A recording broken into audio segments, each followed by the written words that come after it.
Abraham Lincoln, 16th President of the United States, was born near Hodgenville, Kentucky on February 12, 1809. His family moved to Indiana when he was 7 and he grew up on the edge of the frontier.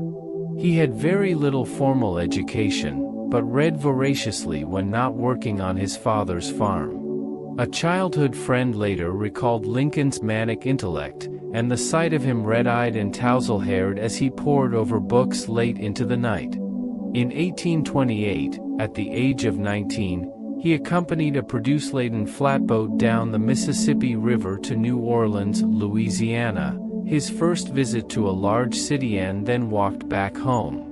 After moving away from home, Lincoln co-owned a general store for several years before selling his stake and enlisting as a militia captain defending Illinois in the Black Hawk War of 1832. Black Hawk, a Sauk chief, believed he had been swindled by a recent land deal and sought to resettle his old holdings.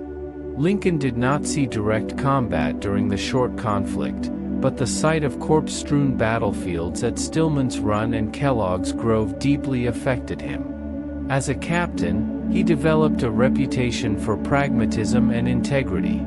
Once, faced with a rail fence during practice maneuvers and forgetting the parade ground instructions to direct his men over it, he simply ordered them to fall out and reassemble on the other side a minute later.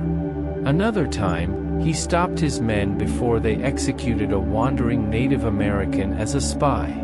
Abraham Lincoln met Mary Todd in Springfield, Illinois, where he was practicing as a lawyer.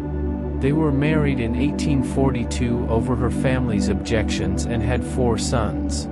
Only one lived to adulthood.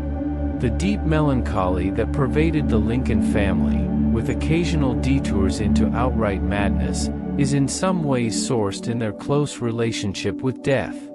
Lincoln, a self-described prairie lawyer, focused on his all-embracing law practice in the early 1850s after one term in Congress from 1847 to 1849. He joined the new Republican Party and the ongoing argument over sectionalism in 1856.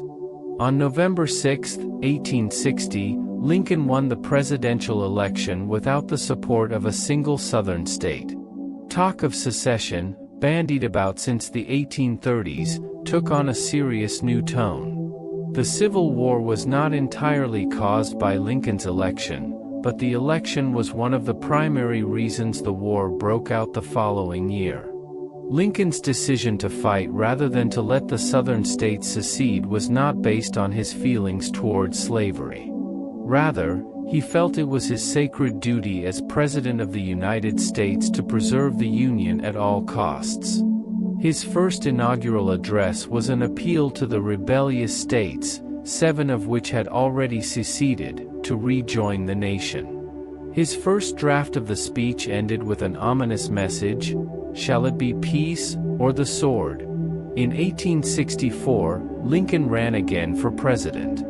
After years of war, he feared he would not win. Only in the final months of the campaign did the exertions of Ulysses S. Grant, the quiet general now in command of all of the Union armies, begin to bear fruit. March 4, 1865, he set the tone he intended to take when the war finally ended. His one goal, he said, was lasting peace among ourselves. He called for malice towards none and charity for all.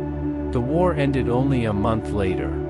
The Lincoln administration did more than just manage the Civil War, although its reverberations could still be felt in a number of policies.